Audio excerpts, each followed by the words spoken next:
The year 3434 of the Second Age. Here follows the account of Dakota, the High King of Geekritique, and Anthony, Grand Steward of the podcast, at the finding of Project Geekology. It has come to us, the one podcast. It shall be an heirloom of our content. All those who follow in our discussions shall be bound to its fate, for we shall risk no hurt to the podcast. It is precious to us, though we record it with much of our free time. Welcome to Project Geekology. And today, we're going to be covering The Fellowship of the Ring, Part 2, specifically the second half of The Fellowship of the Ring. My name is Dakota, and I'm joined as always with... Anthony. Yes, Anthony. What should I call you? I called you the Grand Steward of the podcast. Congratulations. Yeah. You started having me laugh. That quick transition at the beginning killed me. Yeah, that's what you got to do. We gotta get used to those quick transitions because we end up stumbling. All right. Well, welcome to episode 29 of Project Geekology. As you have probably gathered by now, we're talking about Fellowship of the Ring. Last week for episode 28, we started our 6-part discussion of the Lord of the Rings trilogy, discussing the first half of the extended Fellowship of the Ring movie. So this is the second half of Fellowship of the Ring. Next week, we'll do the first half of Two Towers, then the second half of Two Towers, and then Return of the King gets the final 2 weeks of our 6-part discussion. So I hope you guys are here for it. I hope you guys actually, comment your thoughts on either Twitter or Instagram, wherever you follow us. But yeah, this is an interesting show because, for 2 reasons. This is the first time that we're actually committing to a series here on Project Geekology. We've done sequels to different topics that we've covered in the past. We've done Mandalorian twice. We've done Avatar: The Last Airbender twice. We've even done 2 different Star Wars episodes. But this is the first time that we're doing it on a weekly basis, and it's also the first episode ever that we're recording it in the early morning. Well, it's not really early morning. It's 10:42 as I'm looking at the computer now. But this is the first time we're doing our Project Geekology over coffee. Let's see how it goes. I know we have some coffee drinkers out there, so... Right. We're recording this at a time you're probably listening to this. Yeah. Before we begin, Anthony, what have you been up to this past week? Well, I told you a little bit before recording that I've hopped onto this new gacha game. I have a sickness for the gacha. Yo, what is up with us and gachas? Why as late 20-year-olds are we suddenly just being sucked into mobile games that are just there to steal our money? What's going on with us? Tell me about this latest gacha game. This one's called My Hero Academia Strongest Hero. It just came out this week. I had to hop onto it because I'm a huge My Hero Academia fan. So hopefully fortune smiles on me in this game, because we all know that gacha games are really hard. Yeah, gacha games are not built to be, they're not built to be free to play. Generally, right? Yeah. Right. So generally, it's the whales out there, the people who spend a lot of money into these games that actually become the most successful players. But if you're there for the long term, like my Danmachi game, I think I have 400 plus days into that game. So I have most of the characters leveled up fully and everything. So I spend, if anything, very, very little in that game. So I can't be called a whale, but with long-term play, you tend to outlive the people who put a lot of money into the game at the offset, So you tend to grow a little more than that. But anyway, this isn't an episode about gacha. What else have you been up to? I'm actually impressed that you actually knew the term whale for those free-to-play games. Oh yeah, I mean, because I'm active in the community of specifically the Danmachi game, I've been called a whale before, but I'm dude, I don't spend any money on this. What are you talking about? When somebody called you that, were you what? When you first heard that, were you what? Yeah. Why'd you call me a whale? I mean, it's a term that kind of transcends not just that. It's something. It's someone basically who has a lot of stock of something. So I've been getting into crypto recently, and you have the whales who are dropping like couple $1 million on Bitcoin or Ethereum or whatever. Yeah. And those are actual like whales in terms of, you know, like in the financial world, whatever. Right.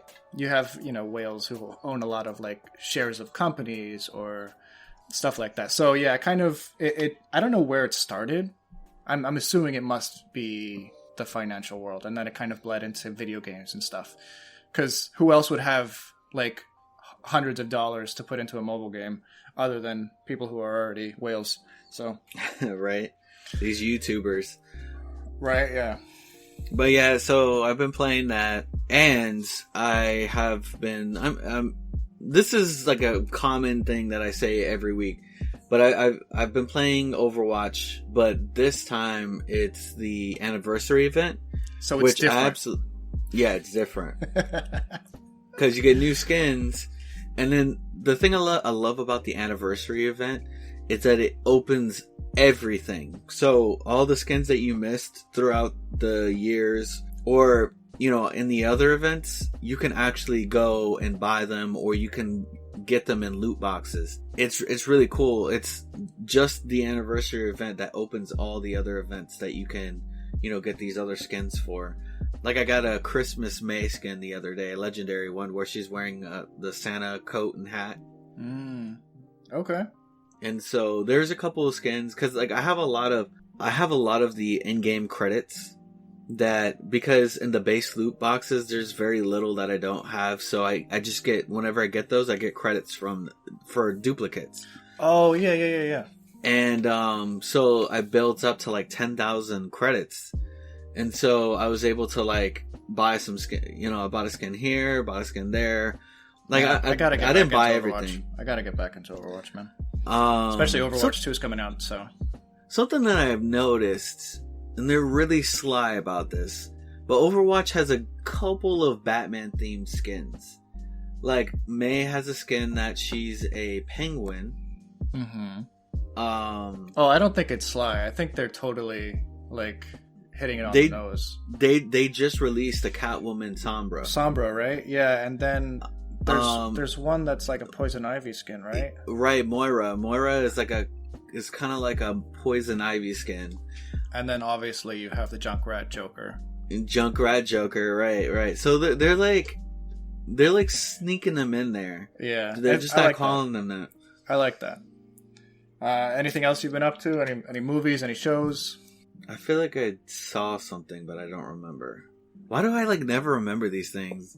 You know, whenever I do something, I'm just gonna like message you, and then if I don't remember, I'll just. If you don't remember, then I'll look back at the messages. Notes now, dude. You gotta put it. You gotta like start like a file in your notes application of like stuff that you're doing. I did this today. Was it possibly exciting to talk about in the podcast? Yeah, right. Enough about me. How about you? What have you been up to? What have I been up to? So the past week, my dad introduced us to a new Apple TV, or it was like an Apple Plus. I think that's the name of the streaming service. Yeah, like Apple TV Plus or something like that. Yeah, there's a new show on there. It actually came out last year called Mythic Quest. Oh yes, I watched the first season. It's based on a video game company, and it's made by one of the people from It's Always Sunny in Philadelphia, right? Yeah, and I know like the lead guy. He's the main character. I forget the actual actors' names, but in the show his name is Ian.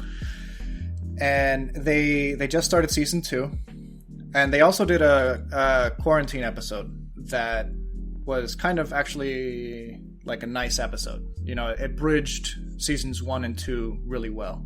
Oh, really? Yeah.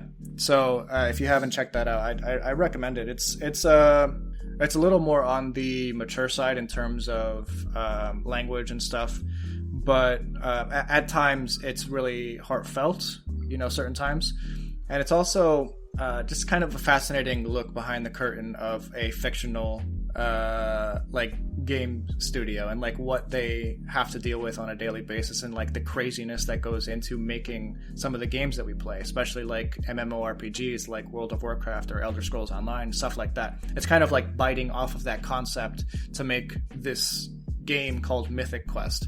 So, season 2, they're getting ready to launch their new expansion, Titan's Rift, and stuff like that. So I think it's pretty cool. So I listened to a video game podcast called Triple Click, and they all used to do a podcast together called it's a Kotaku Split Screen.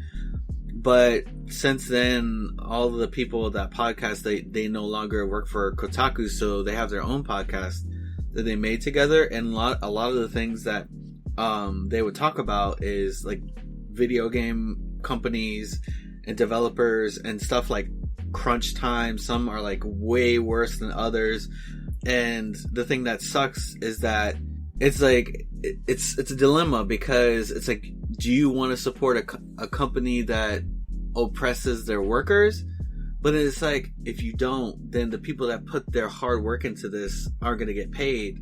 Yeah, it's problematic. It's the same thing actually that happens in the anime community. Some of the most popular animes that we watch and enjoy on a regular basis are just cranking out episodes, and they get no sleep, they get no time off, and it's kind of like a sweatshop for animation, and in terms of video games for like coding and getting the game ready by certain deadlines and stuff.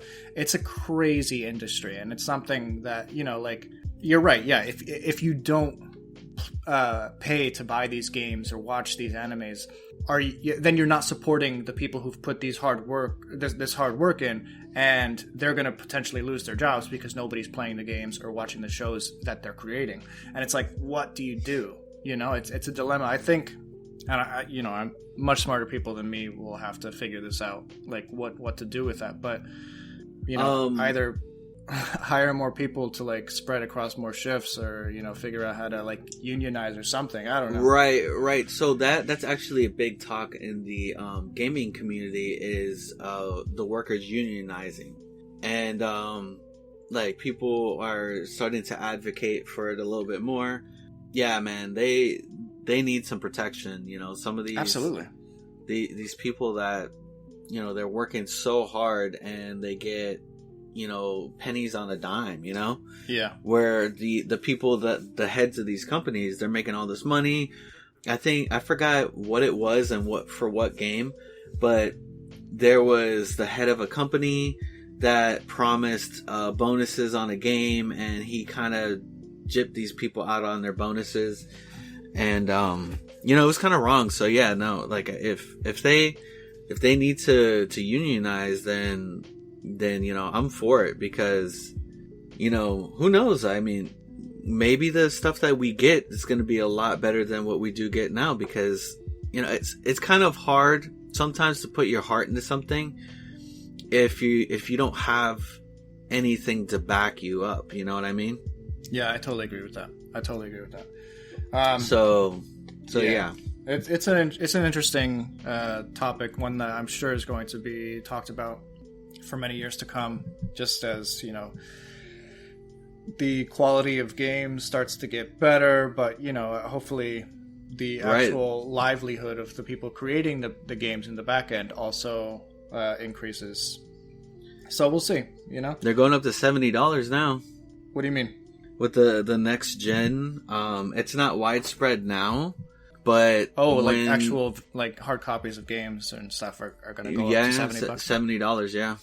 Is that now? That's something that I've also wondered. Like, in the past I've seen it broken down. Like, this is why games cost $60, and it's the cost of production in terms of the cases and the CDs and the printing the games onto the CDs.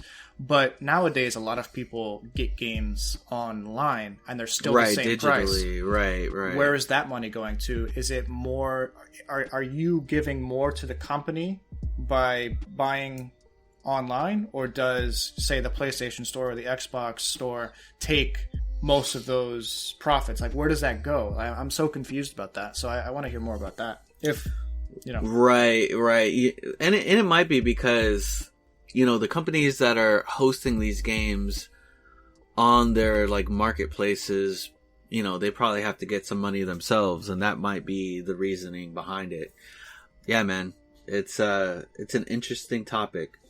Yeah. All right. So jumping off of that, I've also been.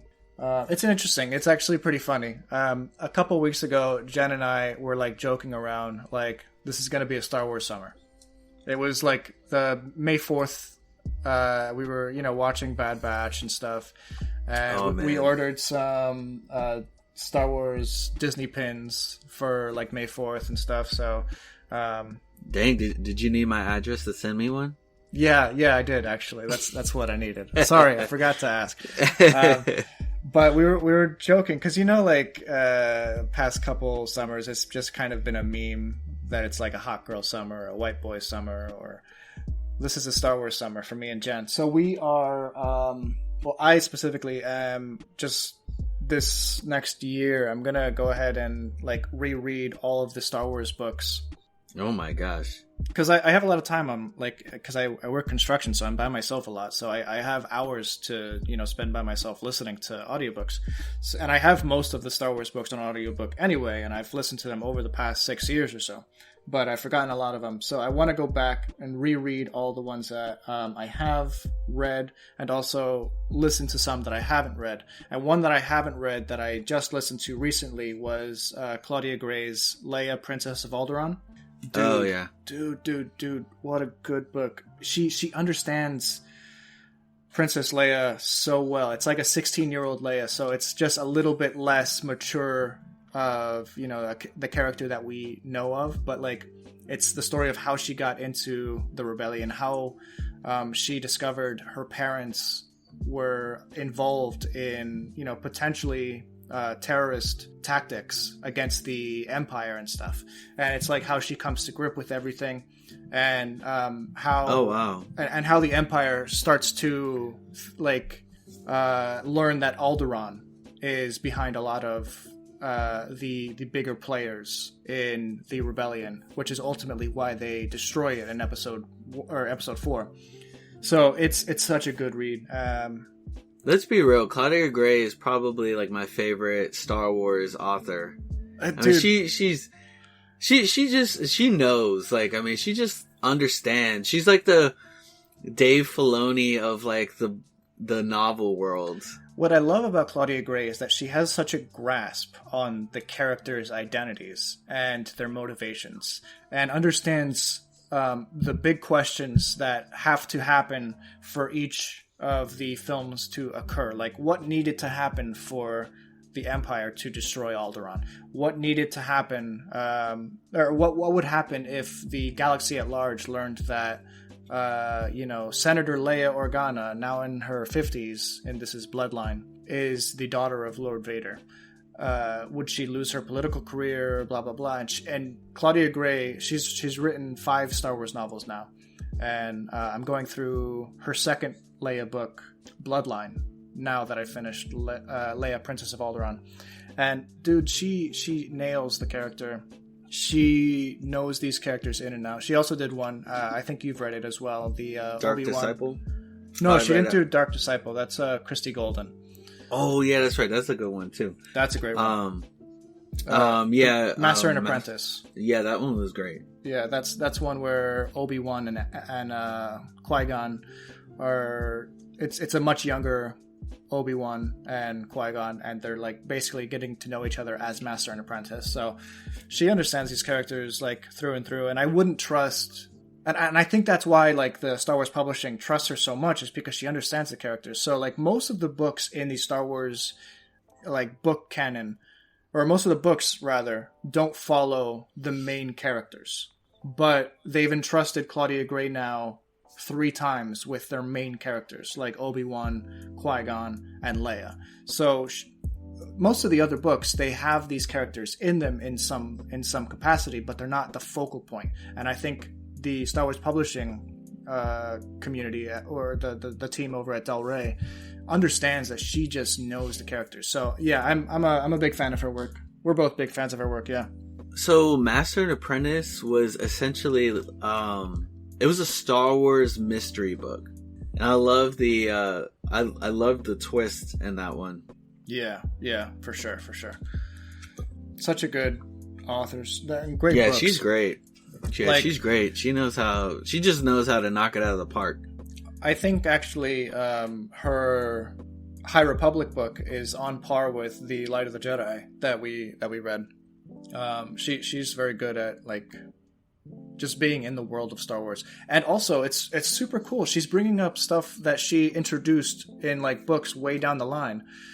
In Bloodline, she's talking about, these ancient warriors known as the Amaxines. And in the High Republic book, which takes place hundreds of years earlier, we learn more about those characters that she introduced.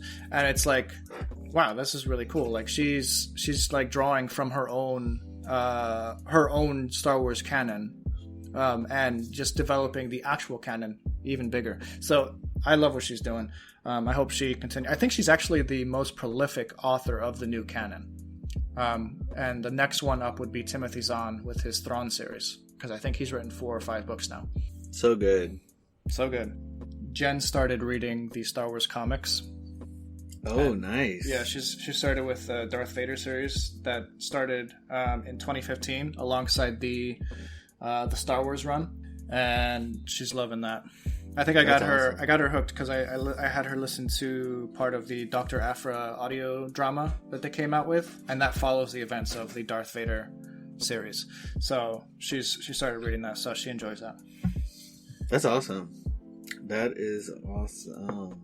Last time on Lord of the Rings, Frieza destroys Namek. I mean, Sauron.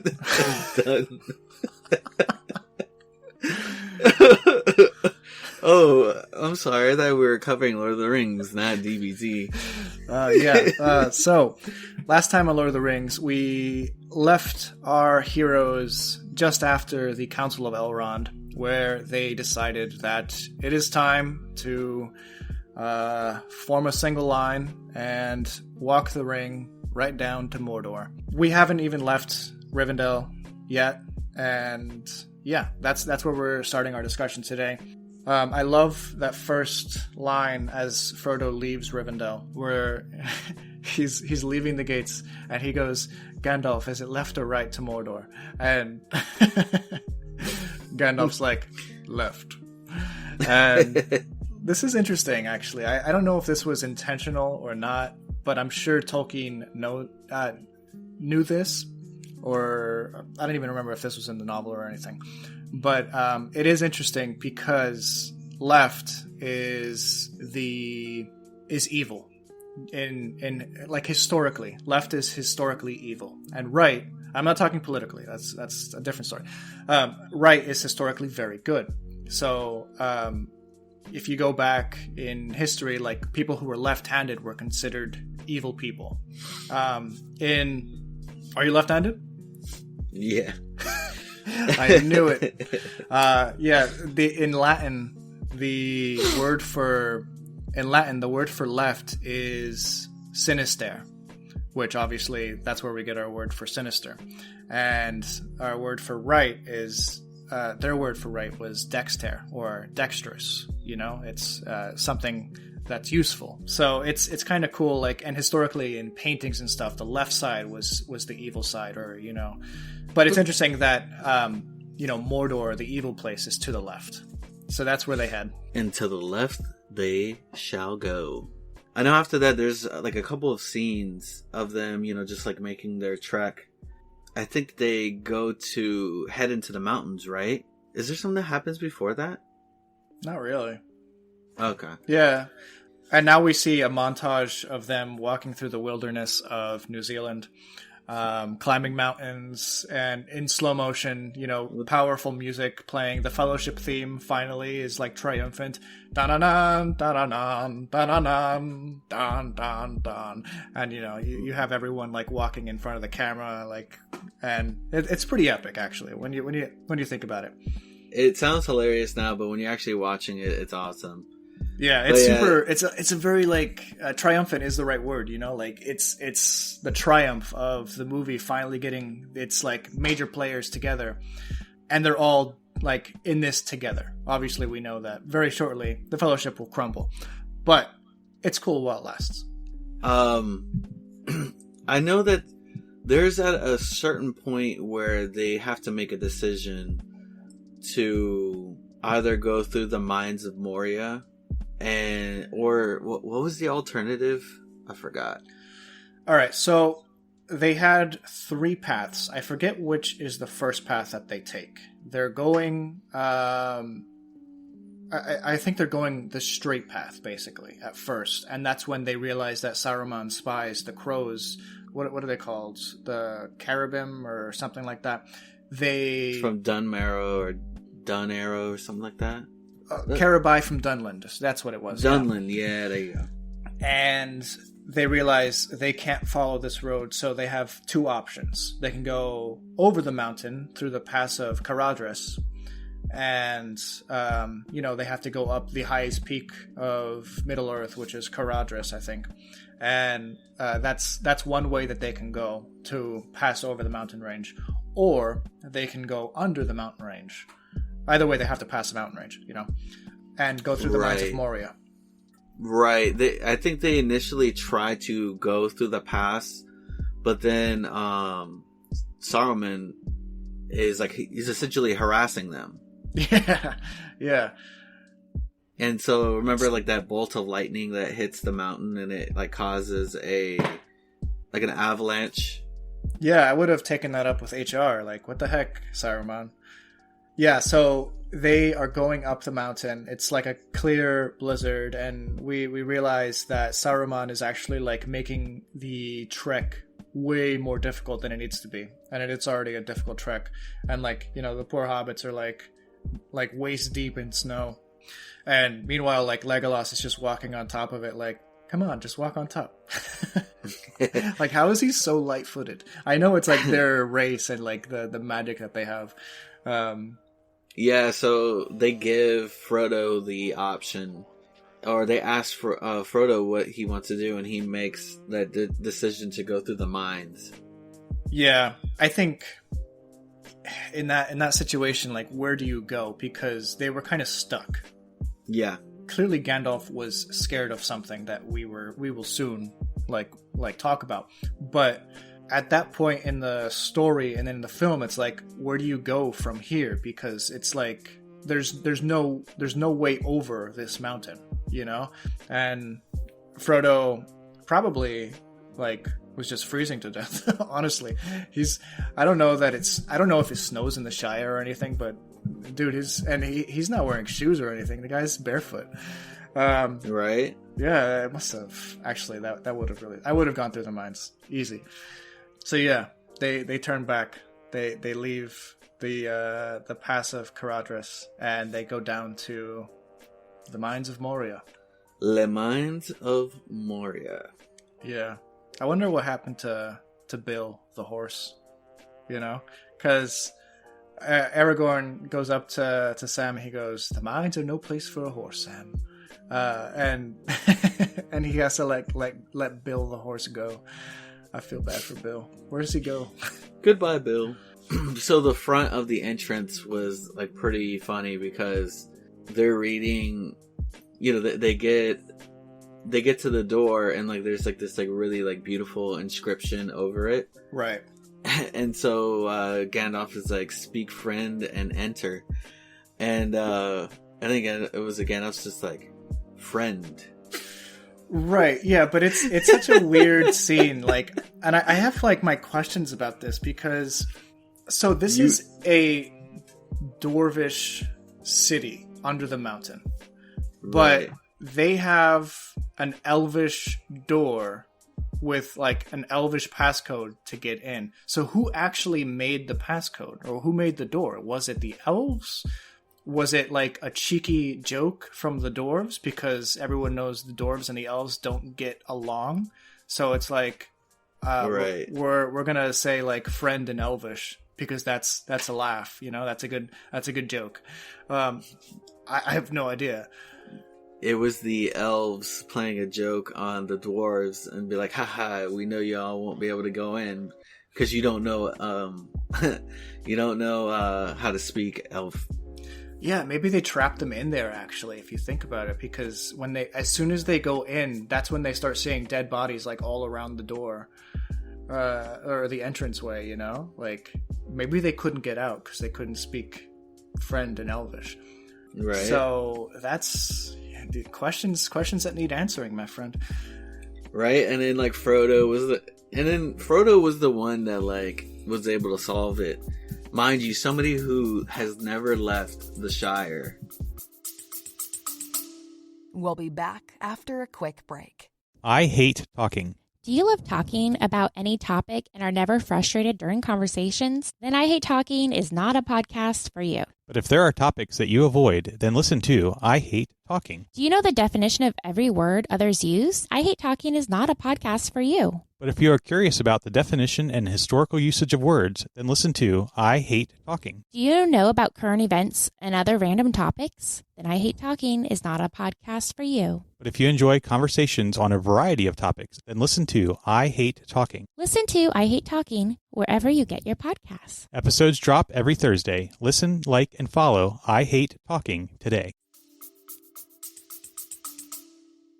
Yeah, well, dude, hobbits are great with riddles. As anyone who's read The Hobbit knows, or seen the Hobbit movies. Because, you have the scene in, like, Gollum's cave where Bilbo's, like, beating him at a game of riddles. Like, why does Gollum love riddles so much? Well, it's because he's, like, closely related to hobbits, and that's what they do for fun, I guess. Trick people with riddles. Yes. Yeah. So they finally enter. Gandalf's like, Belloc. And the door, like, cracks open. And that's when the big squid thing from the lake, I forget what it's called, but yeah, the squid jumps out, grabs Frodo, and, starts flipping him around. And this is when we first start to see how useful, like, we already knew that Aragorn was useful because he was able to handle the ringwraiths back at Weathertop, right? Right. Like he threw the torch right into that guy's face, and he made that squeal and ran down the hill. But this is the first time that we're seeing, like, Legolas in action. And he's just firing arrow after arrow, and his shots are perfect. And it's like, wow, this guy's actually pretty dope. And again, this is partially why, like, in every MMO, I always choose, like, a hunter, specifically, like, an elf hunter, if I get that option. It's just because that made a huge impression on me as a kid. How cool Legolas was, His strikes are so fluid, Yeah. Yeah, no, it was awesome. I remember fighting this creature in one of the Lord of the Rings games. I think it was the Third Age, wasn't it?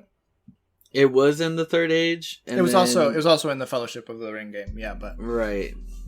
Yeah, but I remember specifically in the Third Age. That was, dude. That's a game I want to play again. I know, and you can't play it unless you have one of the older systems, which I do not. So.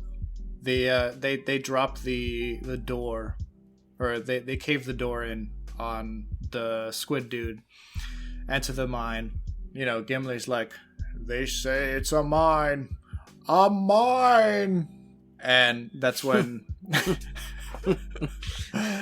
they realize this is no mine, this is a tomb, or something like that, and they see all the dead bodies, and Gimli's like, no.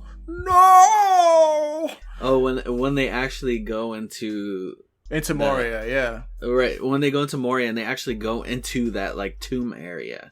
Well, this is even before that. Like, when they first, like, see, like, they first enter the cave, and Gandalf turns the light on his new staff, and that's when they start seeing the dead bodies strewn about the entryway. So they already know something's up. This is where we get that meme. I have no memory of this place. Yeah. I have no memory of this place. That's a great scene. I wonder, is that in the theatrical release? Because I don't remember. I think it must be. but I think the extended edition also includes Gollum. Yeah. Oh man. There's so many great scenes in the Moria like sequence, you know? Yeah. I love it. I love it when they go into that room and Gandalf starts reading. It's like kind of like a journal of like what's happening, and he reads up to like right before the dwarves die. The scene is funny because remember when Pippin like knocks down that body and like makes such a like racket, and was it Gandalf's like, throw yourself in there next time. Rid us of your stupidity. Yeah. So Gandalf up to this point has just been going hard on Pippin. He clearly has no patience for Peregrine Took. Let's actually take a step back though, because one of the like coolest scenes visually in the Lord of the Rings is for me when they enter the big open section with all the giant like pillars, and he goes, right. You know, the realm of Dwareldelf or something like that. It's like this, like some great city that once existed. Ironforge. Yeah, basically, it's what eventually would culminate in Warcraft's Ironforge. But yeah, it's such a cool visual, and I think it's also known as Cause of Doom and stuff. But that is just like one of the most powerful moments in the series for me, just because of like the cacophony of music like stirring up, and it's just before Gimli realizes that his cousin Balin is dead and stuff. So I love that. Yeah, I love that. And what else? Also, the fact that this is where all the mithril is mined, and we learn like what the dwarves really hold, like the dwarves of this area anyway, like held with respect, I guess. So, yeah, it's cool. But yeah, going back to what you were saying earlier with Pippin making that racket and calling all the goblins and orcs. Well, they're not orcs; they're goblins in the caves, and they bring a cave troll and blah blah blah. It's interesting because going to the end of the Moria sequence where the Balrog takes out Gandalf and they all leave the mines. Everyone's distraught. Everyone's crying. But the one that's crying the most is Pippin. He's inconsolable. He's on the ground. He's cradled into a ball, and Merry's like trying to like lift him up. And the reason, I think anyway, that Pippin is inconsolable is because he realizes that had he not made that noise, Gandalf would still be with them. Yeah, it's a good pickup. That was a cool fight, though. Yeah. Let's talk about that a little bit. That's a cool fight, and that moment right there is especially that line, "You shall not pass." Like you see it, and it's like transcended into pop culture. That moment right there, because I've seen it in like other things, like "You shall not pass," you know, in various things. Yeah. So that, as well as the fight with the cave troll.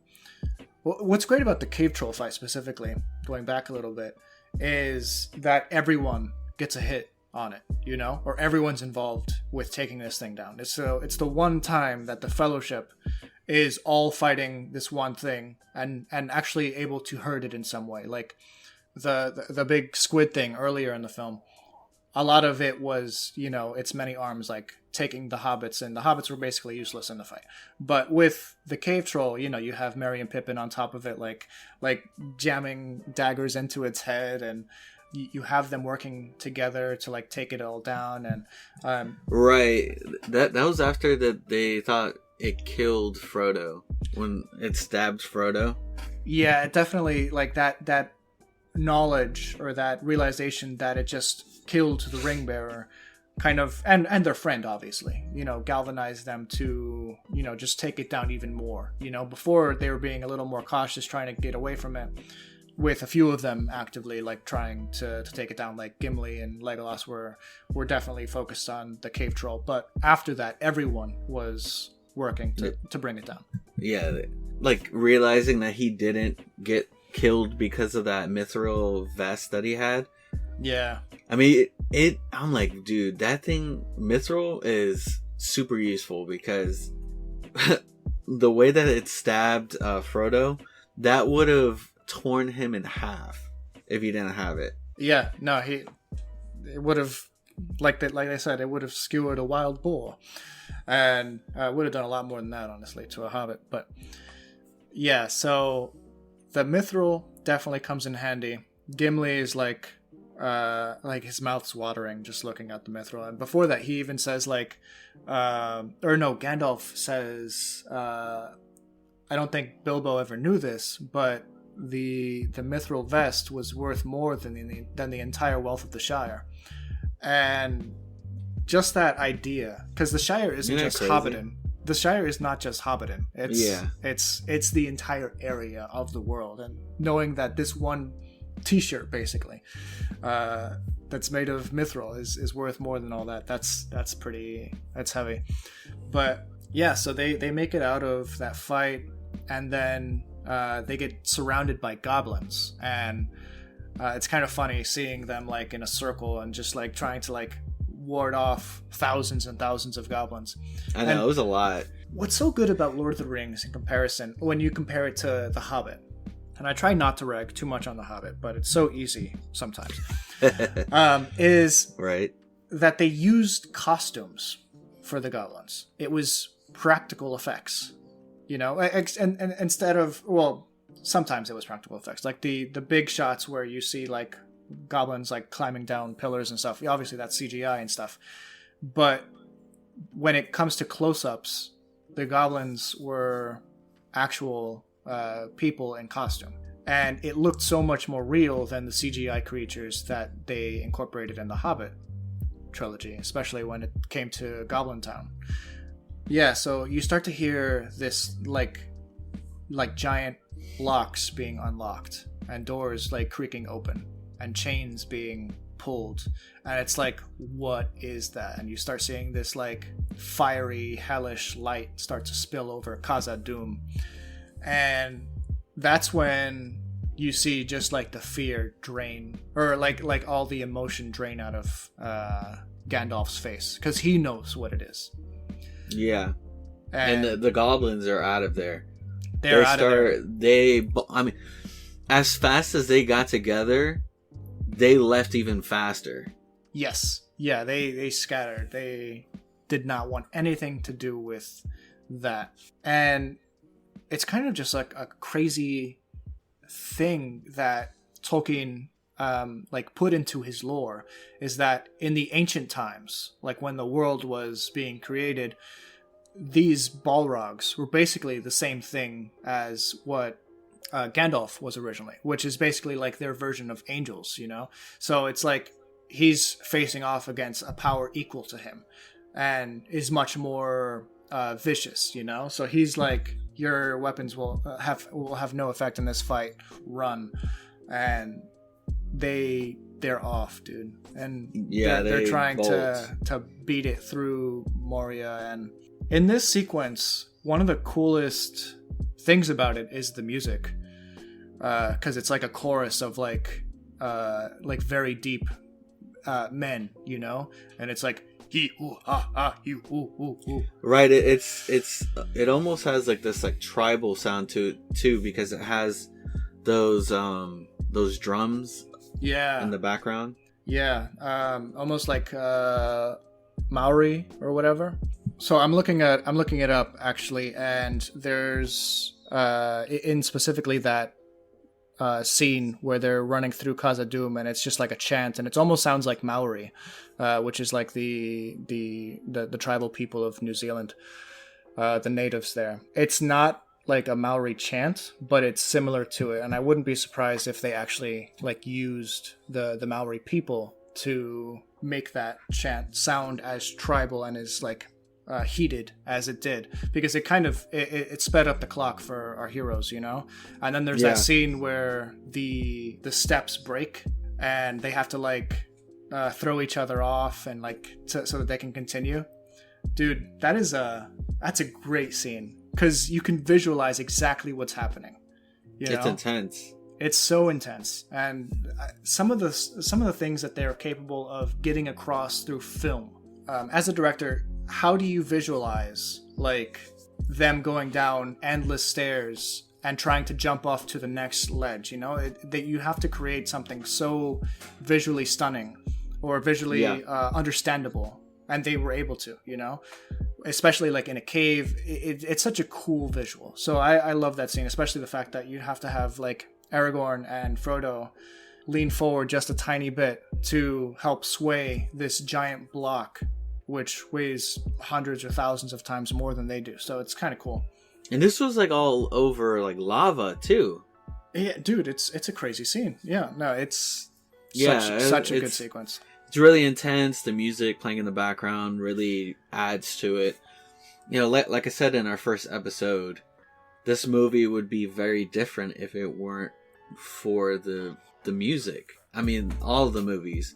But this is like a perfect instance where it enhances the scene, you know? It's not just a background track. It interacts with the scene in a way.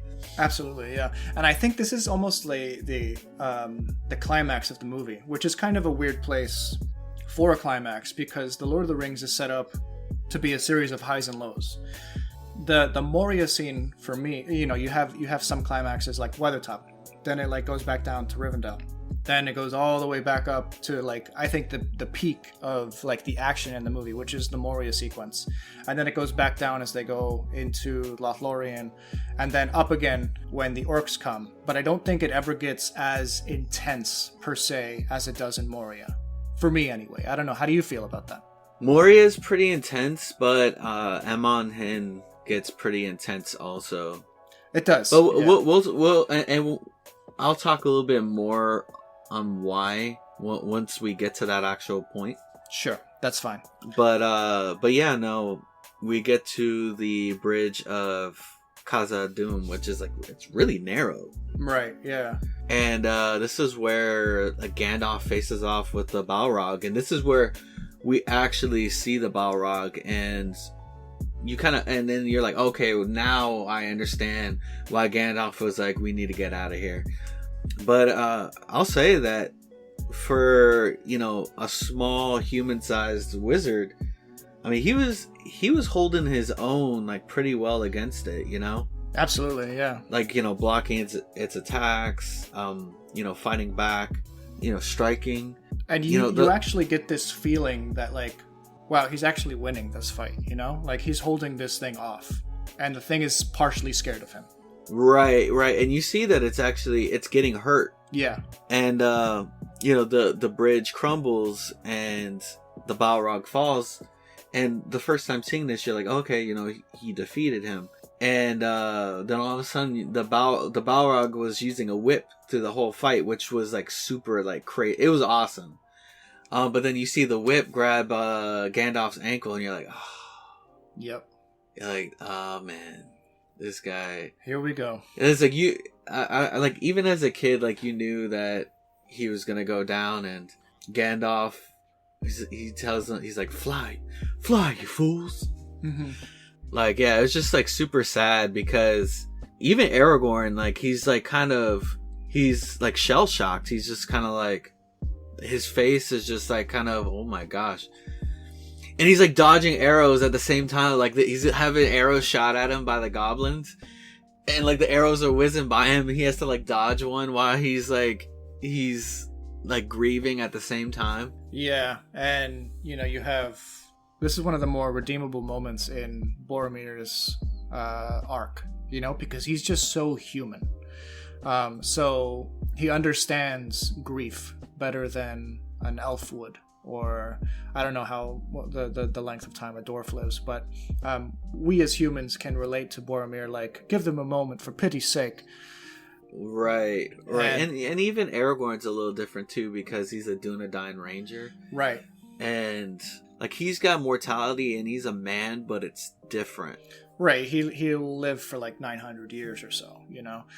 When it comes to Boromir too, like he even because Frodo tries to run after Gandalf as he falls, and Boromir grabs him and brings him and pulls him back, and that wasn't in any way because Frodo had the ring.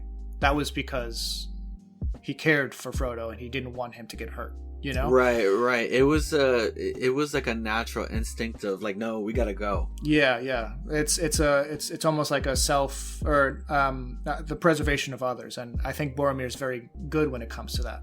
You know, like he's self-sacrificing in certain instances, as we'll see later. So we'll leave Moria now, and so everyone's crying and everything. Yeah, man, let's leave Moria. This place is dingy. It's dingy. It's dank in there. It's kind of interesting because it's like they leave Moria and like instantly like go into this forest, or almost instantly. You know, it's like less than 2 minutes later they're like already like there's a different like music. Like it's the Elvish, or it's actually the tune that we hear in the beginning of Lord of the Rings, with Galadriel speaking, because it's Galadriel's theme, the Lothlorien theme and stuff. Right. And that's where we enter her wood, basically. And, you know, they start calling her a witch, you know, just to be on your guard. And, like, Gimli's like, no elf is going to cross me. And then they pull their bows, like, up to him. And he's just like, oh! You know...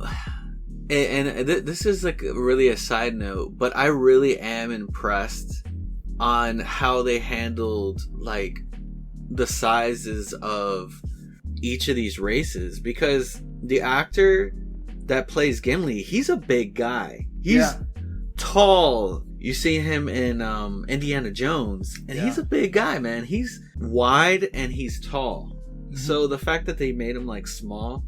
And then somehow made the hobbits even smaller. Right? Yeah.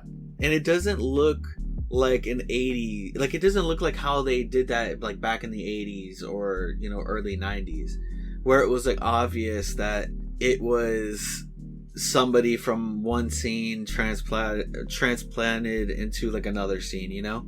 Mm-hmm. Like it looked real. And obviously, in some scenes, there were different people. Like, especially when the camera was pointed at their backs, it was somebody. You know, they had like you know, small people playing the hobbits. Yeah. In some of the scenes where they needed it to look real, you know. So they did really good. Like, I mean, I was really impressed with the scaling. Right. And so back to Lothlorien. Yeah, so it's a totally different feel. Like, all of a sudden, it's ethereal. You know, it's like you're playing World of Warcraft and you're in like a mountainous region, and all of a sudden you like pass through like one area and you enter like this like elven wood, and everything is like wispy and glowing. You're in Teldrassil. Yes, suddenly we're in Teldrassil, and it's really just.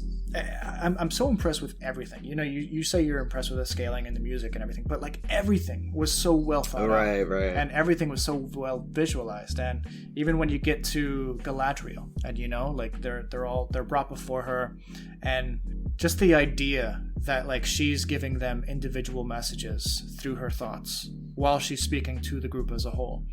And you could see like Boromir kind of quivering at like some of the things that she's saying, or some of the visions she's hinting at. And Frodo, she's just like, you know, you're the one who's seen the eye, because she's seen it too. She knows the power of the ring that he holds and stuff. It's really cool. And apparently, okay, so I'm looking this up. When you're looking at Galadriel in that scene, the lighting when it's on her is really interesting, because if you zoom into her eyes, you'll see starlight. In The Lord of the Rings, the filmmakers used a special lighting rig for Galadriel so that her eyes appear to reflect the starlight. This is because Galadriel is the last elf in Middle-earth to have seen the light of the trees of Valinor. So it's almost like they thought about everything, you know, to try and like create this world and give her specifically this mystique. So it's really cool, man. Bro, the amount of studying and they really did their homework. The world building in the Lord of the Rings, first of all, is immense. There was nothing like it before Tolkien put it to paper. But the amount of love and care taken to take all the side information, all the side and unfinished stories, and the Silmarillion and all the different character details that Tolkien wrote outside of the Lord of the Rings trilogy and put it into the lore of the movies just brings the world to life in a way that wouldn't have happened if it was just a straight adaptation of the Lord of the Rings to film, you know? I have so much respect for the filmmakers who did this. So both fans of Geekritique and Project Geekology knows that you're probably, one of the reasons why you're probably in love, not probably, but the reasons why you're in love with this trilogy is the fact that it's so lore heavy, and even with the books and like the outside world. I love lore, dude. Being invested in the world, the universe of a story, to learn more about it, to just fall into it, to like it's a place for you to escape into, and the more realized it is, the better it feels, or the more real it feels. I have huge respect for Tolkien. I listened to the Silmarillion a year or two back now, and first of all, it's a heavy read just because it spans like 2,000 years of history, and it's mostly like stories that are semi-intertwined, but it's really cool just learning about the different histories of Middle-earth and stuff. Yeah. But fans of Geekritique and Project Geekology, anyone who's listened to my content knows that I care a lot about lore and timeline stuff, so yeah. We get to Lothlorien and we meet some more elves. They're different than the elves that we meet in Rivendell. These are more like wood elves, you know? Yeah, it's kind of weird, and it's cool how they have their own culture, but it's similar to that of Rivendell.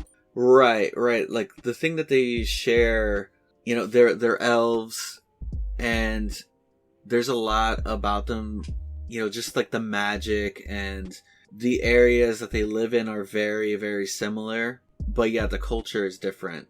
The wood elves, they're out there in the woods, and I'm trying to think. They come across, I forgot what his name is. Haldir? Yeah, Haldir of Lorien.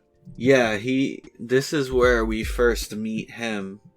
This is where we first meet Haldir, who we see again after this. We see him again in the next movie. This part always kind of loses me a little bit. Not that it's boring, it's just so much, like, for me, it's just like you get caught up in the actual like atmosphere that you're not really paying attention to like so much of what's happening. But I think that's intentional because it's almost like a dream state that you enter.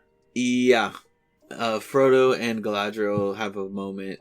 He offers her the ring, and you have like this like really crazy moment with her where the lighting is like really crazy. Like she turns into like that witchy mode. Yeah.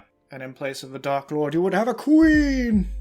Not dark, but terrible, and terrible as the dawn, or something like that. Yeah, it gets really like, whoa, settle down. We were just having a nice conversation. I was gonna give you a gift. I know. It was like, it kind of reminded me of that moment with Bilbo wanting to see the ring again. Yeah, so she was one of the elves that was gifted one of the rings of power. So she has a level of power already. That's not to mention that she's one of the earlier elves who has a lot of magic, and she's already known as a queen, or not a queen, a witch. So to amplify that ability, which is why it's the same reason that Gandalf couldn't pick up the ring, because it would amplify his own magic and make him stronger and use him for evil. It would do the same thing to Galadriel, and that's also why like the Eagles couldn't take Frodo to Mordor, because the Eagles were a similar they had a similar origin to Gandalf, but they're like a lesser tier of whatever he is, a Maiar.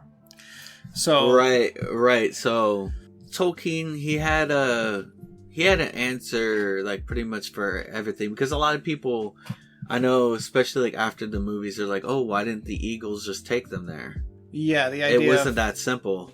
It's not that simple, and it might seem as though, and it might even be that like Tolkien, it's a plot hole. Like, why didn't they just fly over there? And he just patched it up with, well, the Eagles couldn't take the ring, similar to how Gandalf or Galadriel couldn't take the ring. But this was answered after Lord of the Rings, and so it could just be him like covering over a plot hole. But I kind of doubt it. In my mind, I have this idea that he has this world so well mapped out in terms of like power levels and tiers that it's second nature to him. Like, well, obviously you can't take the ring to Mordor with eagles because this would happen, so it's kind of cool.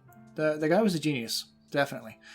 I wanted to talk a little bit about the mirror that Frodo looks into, and he sees the Eye of Sauron and stuff. Oh yeah.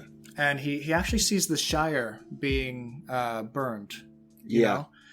In the novels, that's actually something that happens at the end. Is the Shire is desolated, and they're taken captive, and basically the images that you see are things that could come to pass, basically, and they do come to pass in the books, but they didn't do for whatever reason in the movie trilogy. And I guess based on I understand it actually, because based on what they actually need to get accomplished in the Lord of the Rings trilogy is a little more streamlined towards getting the journey away from the Shire and all the way to Mordor. So it wouldn't make sense for them to, thematically, it wouldn't make sense to go back to the Shire to then bring it back to Mordor, So, yeah, that's something that is interesting. So, so the time spent in Lothlorien isn't super long. Mm-hmm. And remember the gifts that Galadriel gives everybody? Yeah. They get, Merry and Pippin, they get these daggers. Mm-hmm. Sam gets a rope. Which he's like, everyone else is getting these nice weapons, nice fancy daggers or whatever. Is there anything else that I can potentially get? And she just smiles at him and leaves. She just keeps going. Yeah. Frodo gets the light of Elendil. Yeah, the light of Elendil, which is really cool. It's useful. You really see how useful it is later in the trilogy. And then they all get these elven cloaks. Yeah, which we talk about in our last episode at length, which we probably won't talk about in this episode. Right. It has the power to make them look like rocks. Well, yeah, well, spoilers. Jeez, we're going into a couple films from now. But we'll talk about it. But yeah, so they get their gifts and they head on out. Yeah, and Gimli gets 3 strands of Galadriel's hair. He's just like, what would a dwarf ask of me?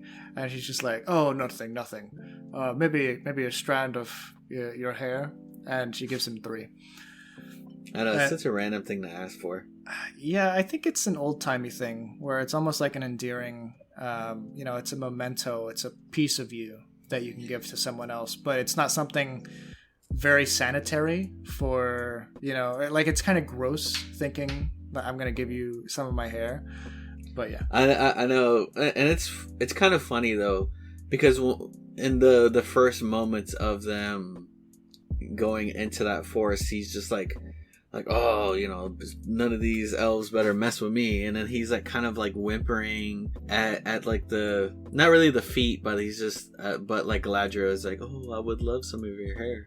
Yeah. Funny thing. And it's cringy now thinking about it. But for whatever reason, I was really dumb in high school. So for the senior yearbook, I remember instead of signing it, I ripped out a couple strands of my hair and taped it into their book and said, clone me when you get the opportunity.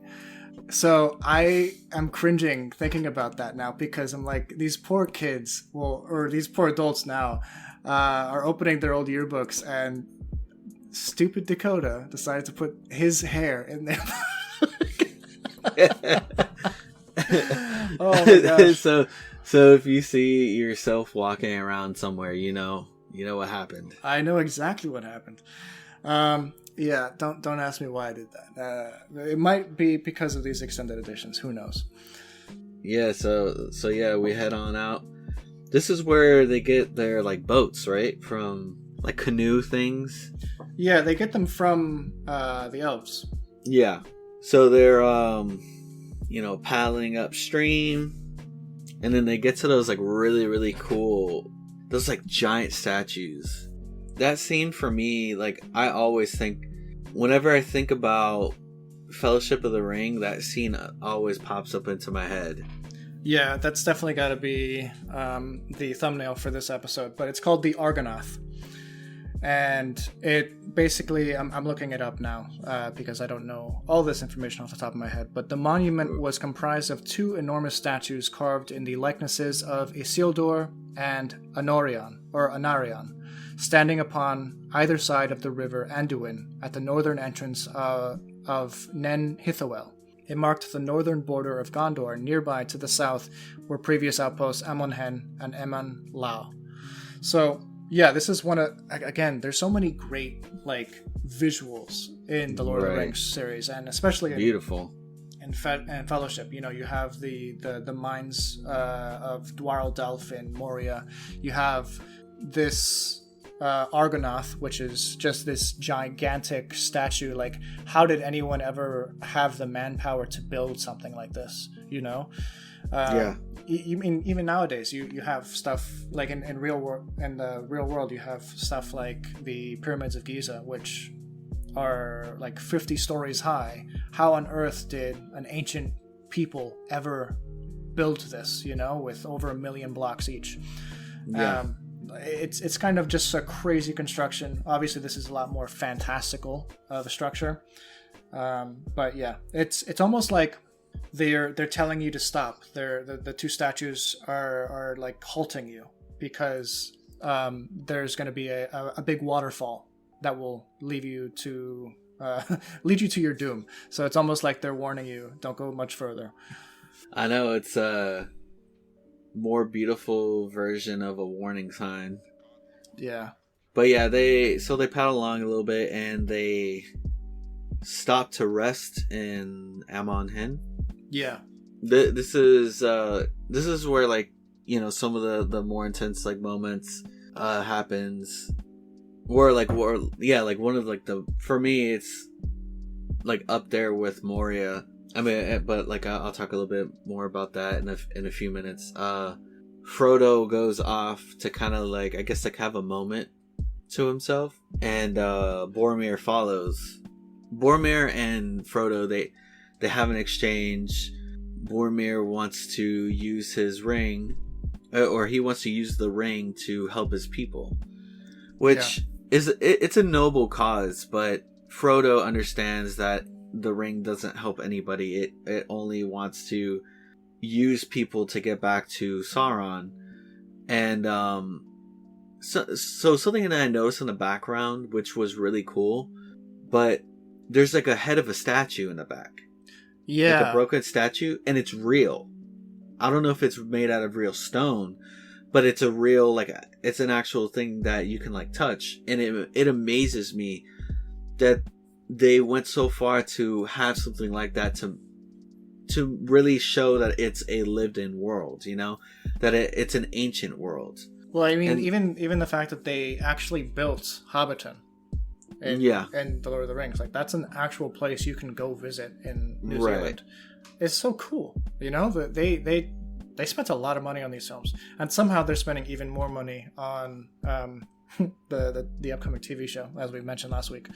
But some of the sets and props that they choose just to inhabit the world and make it feel lived in and ancient, more ancient even than some of the things in our world, is really cool. You know, they really don't pull their punches. No, they don't. But yeah, so back to Boromir and Frodo, they have this exchange, and then Boromir gets really aggressive, obviously being influenced by the ring. Yeah. And they're getting closer. They're getting closer to Mordor. The ring is getting more powerful. He's been around the ring long enough for it to start to take hold on him, even though he's not physically touching the ring. Right, he's displayed, he has a bit of a weakness that the ring is starting to exploit. And it's really the ring using the fact that he wants to protect his people. And so he's gonna do whatever he can to help his people. And then, I don't know if you've noticed, but when Frodo puts on the ring to escape Boromir like snaps out of it like right away.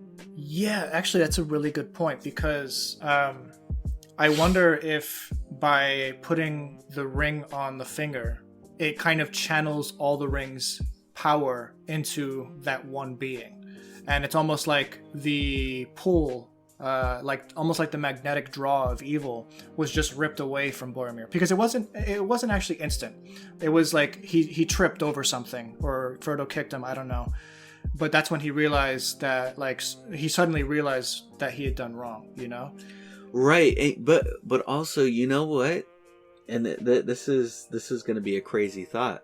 What if the ring wanted that to happen to the point to where, because whenever the ring is activated, then evil is drawn toward it.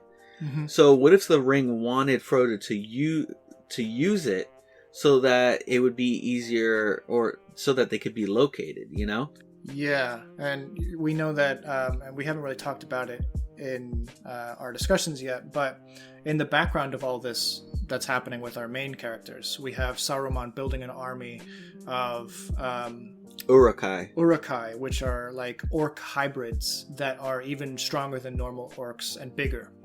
Right. And they've been chasing them down on the opposite side of the river for a couple days now, apparently. So right, being led by an Uruk-hai named Lurtz. Yes. Yeah, good memory there. So that actually would make sense, that the ring wanted Frodo to use it, basically to channel exactly where they were. Right, kind of like whenever the ring is being used, it's almost like the magical version of like GPS, like, hey, I'm over here. Right, it's almost like a cell phone, when police are tracking cell phones or whatever, and they can ping, or it pings certain locations as to where it's being used. So it's almost like that, where it's like, okay, he's over here, and that's ultimately when the ring wraiths, that's how the ring wraiths knew where to look in the inn when he had first put it on. That's right. Where they knew exactly who had the ring when Frodo put it on at Weathertop, and they instantly went to jab him with the Morgul blade. So this is kind of the same thing, where, and that's a good point, Anthony. I never thought about it that way, but yeah, it was possible that the ring led the orcs to it. I was thinking maybe it wanted that to happen, that it knew that whenever Frodo had been in real danger, he would use the ring to escape. So yeah, maybe it set up that moment, because yeah, man, I didn't even think about that till just now. But yeah, it's crazy. But yeah, as soon as it's being used and Frodo kind of runs away, Boromir, a light switch snaps out of it. Yeah, it's he almost goes from this junkie mode where he needs this fix, right, and then suddenly he doesn't need it anymore. Right, so oh my god, what have I done type thing, Yeah, and you feel bad for him, even though in the moment, and especially when you're first watching it, you think that, oh, this is the bad guy, this is the bad character, or you don't trust him, and you shouldn't trust him because he's human. He's prey to some of the terrible things that humans are capable of and stuff. But he is a tragic character because he's not bad. He's just not good for Frodo. Or Sean Bean is just a tragic character. All the characters that he plays. How many times has this guy died? I'm gonna look it up. How many times has Sean. How many times has he died in the first of anything? He died the first season of Game of Thrones as Ned Stark. Died in the first, we'll talk about it now. In his 36 years of acting in television and movies, he's only died, 25 times. But I think, most actors don't die in everything that they're in. So I think that's a pretty high death count. All things considered. But Frodo runs up to like these ruins where Aragorn catches up with him. Frodo's kind of like freaking out because he's like, oh my god, everybody's being influenced by the ring, that he couldn't trust Aragorn right away. And Aragorn, and the movie actually does give us a little bit of like a it kind of scares us a little bit with Aragorn, where he's like, where is the ring? And it's almost like it purposefully makes it sound like he's specifically looking for it, but then you realize his motives aren't to take the ring for himself, but to help Frodo get away with it, Right. So yeah, they're up here. They're up at the ruins, and this is where the Uruk-hai catch up. But before that happens, it's a really powerful moment, and it explains why Aragorn lets him go later on. It basically, Aragorn realizes that he as a human, he as a man, cannot be around the ring because it's already taken Boromir. Frodo tells him this, and he realizes the only way for Frodo to get to Mordor is if he lets him go. And he goes, he says something like, I would have gone to the ends of the earth with you, Yeah. But I realize that I can't, or something along those lines, and he lets Frodo go. Yeah. And so Frodo's running away, and everyone else is trying to, tackle the Uruk-hai. And right. This is a really cool sequence. Like this battle right here is really cool. Yeah, they had one of my favorite. They had some interesting camera rigs in the trees, because you have to realize when they do aerial shots in these movies, this is before drones had the capacity to hold big cameras and stuff. So when they're passing, or drones having even smaller drones having 4K capability. Oh yeah. So it's this is before drones. Clearly, it was filmed in the late 90s, early 2000s. So they're using helicopters in some of these scenes and stuff too. Yeah, when they're going over the mountain of Caradhras, that's helicopter footage. But when it comes to them in the forest, there's a big camera rig that must have been interwoven in the tops of the trees, because it goes. It follows the Uruk-hai as they're climbing down the mountain or running down the mountain. Oh, and yeah. It's a cool shot. But right. Yeah, it's cool. Oh, and then so in the beginning of the fight with the Uruk-hai, this is almost like a precursor to how these people are going to be set up. Aragorn starts the fight off with the Uruk-hai, and then here comes Gimli and Legolas. And that sets up that trio right there. Yeah. And then so it really shows the dynamic. I really love how each of them have their very own distinct fighting style. They have a distinct weapon. They have a distinct fighting style, a distinct personality, and countenance of themselves. They hold themselves different. They're each three unique individuals that make up a really powerful team. Right. I love Gimli is straight up he's this dwarf, but he's brute force. He's just coming he's just axing down the Uruk-hai. Legolas is a blend of he likes to use a lot of he likes to use the bow a lot, but he'll bring out his daggers. Yeah, and I noticed Legolas uses their own momentum against them. So, there's certain times where he'll, shoot an arrow knowing that the person behind the orc will also run into them, and he kills two birds with one stone. Yeah, basically. I remember that. Yeah, I was going to mention that. Was awesome. And Aragorn is really cool because he has kind of a blend of his own brute force, but then he'll pull out he has his own bow and arrow also. this fight scene is actually pretty spectacular, and the scope of it, because it goes down the mountain, and we start to see Frodo where he's headed, and Merry and Pippin are hiding behind some trees, and they're like, Frodo, come here.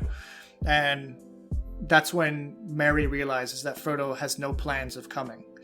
I do think it's a little interesting how they instantly realize that Frodo's going off on his own, but I love that about them, because they know him so well from their childhood and so forth, that Frodo needs to do this alone. So they sacrifice themselves. An army of Uruk-hai, like twice their size. They have Frodo. They lead it away from Frodo so that Frodo can get down to the boats and stuff. Right, and I think that this is where Boromir kind of like he redeems himself. Totally, yeah.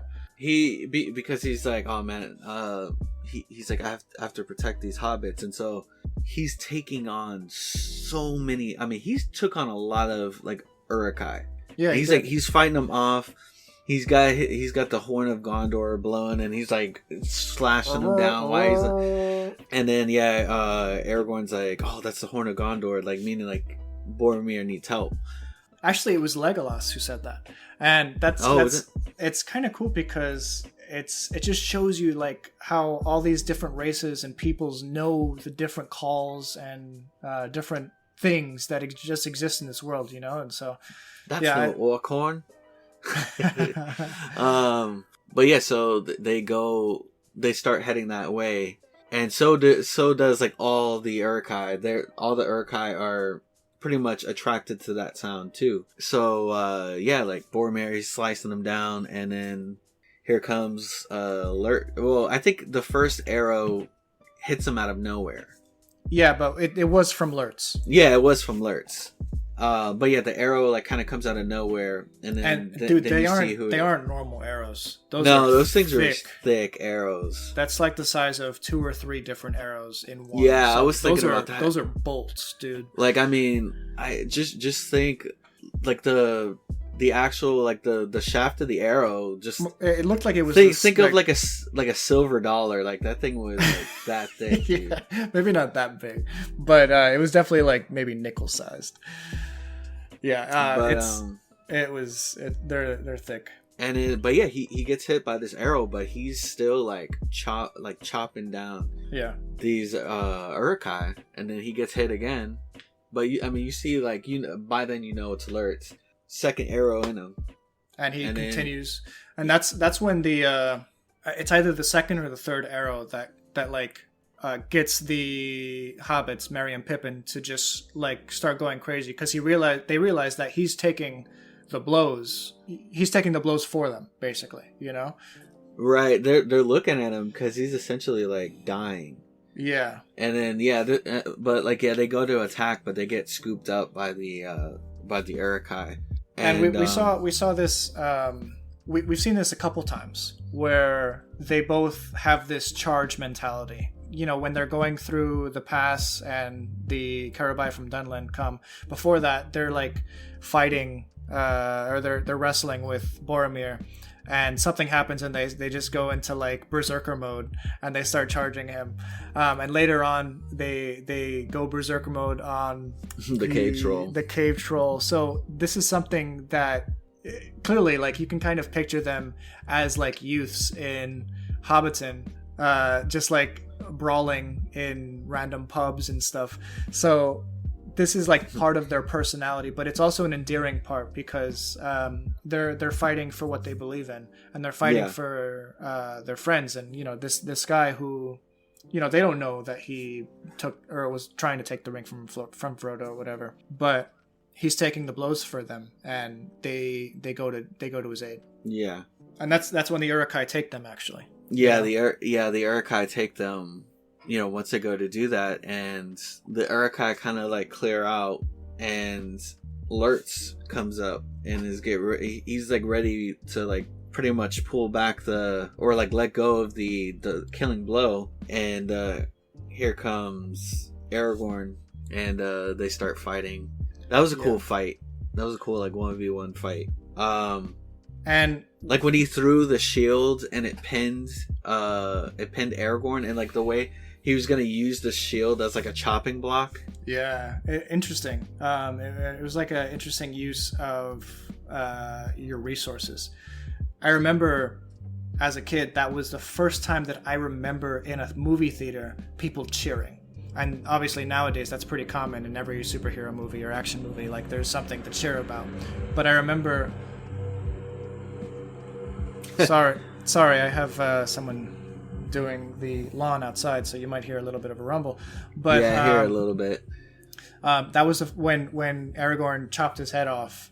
I remember that was the first time that someone, or that like people started cheering in the movie theater. So that was like that's an interesting thing that I think about every time I watch that one moment. That was crazy. But yeah, I think that the reason why for this moment in the movie is kind of like really intense is because, well, I mean, one, we get a death, but then the fellowship breaks apart. Mm-hmm. You start, and then it starts setting up a lot for the rest of the movies. For the rest of the trilogy, definitely, because like Merry and Pippin, they're a pair for a while, and then it's for pretty much like the rest of the movies, it's Legolas, Gimli, and Aragorn. Gandalf kind of just like pops in between like everybody except for obviously like Frodo and Sam. It's just them for the rest.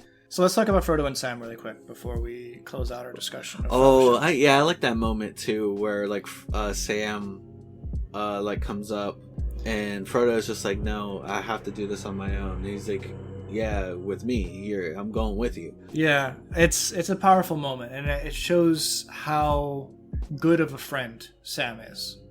That he will drop whatever he's doing, drop any potential future he has to help his best friend get to where he needs to go. There's no question in his mind that he's not going with Frodo, he's made up his mind. He promised Gandalf he would do this, he would see this through to the end. And it's a touching moment because Frodo has already made it up in his mind that he's not going, or he's going alone. He sees that the ring is starting to affect his companions, and he realizes he can't burden this on anyone else. So he makes the decision to leave and go to the other shore. But Sam cannot live with himself if he were to allow Frodo to leave. So he would rather drown trying to save Frodo than, wait on the opposite shore for Frodo to turn around. Isn't that crazy? Frodo's like, you can't swim, and then like Sam's just like, he just keep on going. He's drowning, but he keeps on going. Yeah. And then but yeah, no, it's a crazy moment. The breaking of the fellowship. Of course, Frodo saves Sam and brings him off the boat and stuff, and that's what we were talking about yesterday with like their elven cloaks. They don't appear to ever be wet, even though the rest of their clothes are. And it just goes to show like the kind of the magic power or magical capabilities of their cloaks. We'll see again in both the Two Towers and Return of the King. We need that kind of like elven magic on electronic devices. Yeah, right. And yeah, it's a touching. It's a bro moment, where Frodo and Sam just kind of like bond for a little bit because they realize they can't do it without each other. And meanwhile, Merry and Pippin are with the Uruk-hai. They're being taken away because the Uruk-hai were tasked to bring the hobbits back to Saruman. Yeah, and Legolas readies another ship to go across to like follow Frodo and Sam, and he realizes that Aragorn has no plans to, and they realize that I think Gimli says, so the fellowship is broken. And that's when we get like the glimpse as to what the next movies are going to be about, especially when it comes to Aragorn, Gimli, and Legolas. It's to try and find the hobbits that were taken, Yeah. So that's where we end Fellowship of the Ring with, sadly, a broken fellowship. But because now it's split into 4 different sections. We have Gandalf by himself. We presume he's dead at this point. We have Frodo and Sam heading to Mordor we have Merry and Pippin, who were taken by the Uruk-hai, and we have Aragorn, Legolas, and Gimli, who, without Boromir because he's dead, have to go and chase after the hobbits. So it sets up a lot, this movie. And, the rest of the trilogy, I think, really hangs on the events and the bonds that were forged in this first movie. And I don't think the rest of the trilogy would even work without this first movie, which is why I hold Fellowship to such a high regard personally. Yeah, no, it was an important movie for a lot. It needed that. I mean, obviously we needed it to get these characters. I mean, we needed that character development. Like I said, it establishes certain dynamics for the rest of the trilogy. Right. So yeah, the next one I like a lot. This will be an interesting discussion at the end of each of the movies, is like how well these films did at the Academy Awards, because they all did remarkably well at the Academy Awards. So this first movie was nominated 12 times and it won 4. But it's interesting because Hollywood doesn't like giving big blockbusters wins unless it truly deserves it. So when it comes to giving stuff like, I don't know, Star Wars or Lord of the Rings, some of the big tentpole stuff, they tend to give them more technical awards. But as the series goes on, they start to realize that no, this is cinema, and they start giving more awards to these movies. But this first film, it won the Best Original Score, obviously. With Howard Shore. There's nothing like the Lord of the Rings score. It won Best Cinematography, and we spoke a little bit about the cinematography earlier when we were talking about right, the cinematography that they used, it was more than angling a camera perfectly. It was the lighting. It was the lighting was perfect when you got into the realms of Rivendell and Lothlorien, and either Weathertop and Bree and the Shire. Yeah. They were very distinct in the way that they were shot. It just, especially when you got to the elven areas, it was very magical. It was wispy. You knew it was a magical place. Yeah. It also won the Best Visual Effects, which actually make a lot of sense, because you look at these movies almost 20 years later. Well, Fellowship is almost 20 years ago, and it holds up. There are very few spots where you can tell this is bad CGI, if anything, because it's even when it comes to close-ups of the Balrog, the lighting and stuff, the darkness in the background helps you visualize, or the motion blur that they capture. It just makes it look so real. Right, though, the Balrog, to this day, the CG on that amazes me. It did not, it's I don't look at it man, that didn't age well. It aged like a fine wine. It gets better every time I look at it. And I think that's not going to happen with the Hobbit movies. No, I think 20 years I don't think after, it does. Yeah, I don't think it does now. Yeah, if you look at the Hobbit movies, for whatever reason, the CGI looks rubbery. They try too hard to make it photorealistic, but in so doing it, you lose, I don't know, some artistic flavor. It's something. They lose something, but I don't know. And it also won, Fellowship also won Best Makeup and Hairstyling, which is another obvious one, because all the orcs and stuff, the Uruk-hai, Legolas's hair, Gimli's hair, the Hobbit's feet, everything is so, it just puts you into the world. So it was also, it didn't win anything else, but it was nominated for Best Supporting Actor, Ian McKellen, Best Picture, Best Director, Best Adapted Screenplay, Best Production Design, Best Sound Mixing, Best Costume Design, and Best Film Editing. It didn't win those 8, but it did win those first 4. So I feel there's a couple of those that it definitely needed to win. Best costuming, come on, yeah. I mean, and the best adaptation for then.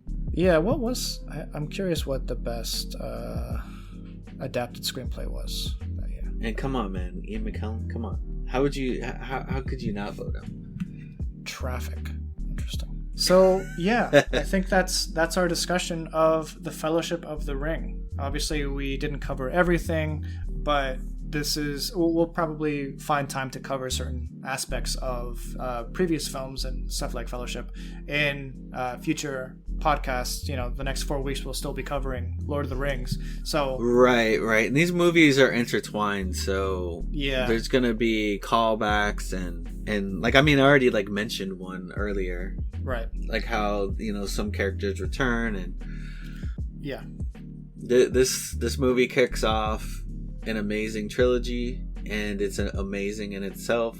And I'm just gonna say, like, if there's people out there that haven't seen this trilogy, you need to check it out. It's amazing. And if you haven't seen the extended trilogy, the extended versions of these movies, you need to go watch them now, because I can't watch any other version but the extended version. Because I think there was like one time that I was I had seen Lord of the Rings on the TV, and I was just like, I was watching it because it was on, and it was missing so much, and I was like, man, why does it feel like it's missing so much? Because it was like the theatrical cut, I think. Yeah, it's not just a theatrical cut. Like when it comes onto TV, they actually they cut out certain scenes that they feel like would, I don't know, take away from the time that they can spend on ads, whatever. So thank you guys so much for listening to us here at Project Geekology for our 29th episode, the second of our 6-part discussion of the fantastic Lord of the Rings film trilogy. Next week, Anthony and I will be jumping into part 1 of the Two Towers, so be sure not to miss out on our discussion, as well as the following 3 weeks, which will be covering the Two Towers again and Return of the King. Be sure to find all links to our show and socials in the show notes so you can keep up to date on all Project Geekology news and updates. If you enjoyed today's show, share it on social media, review it on your preferred podcast application, or talk to us directly online. Thanks, guys. Have a good one. And be sure to keep an eye out for Dakota and I's new show, American Jedi. No.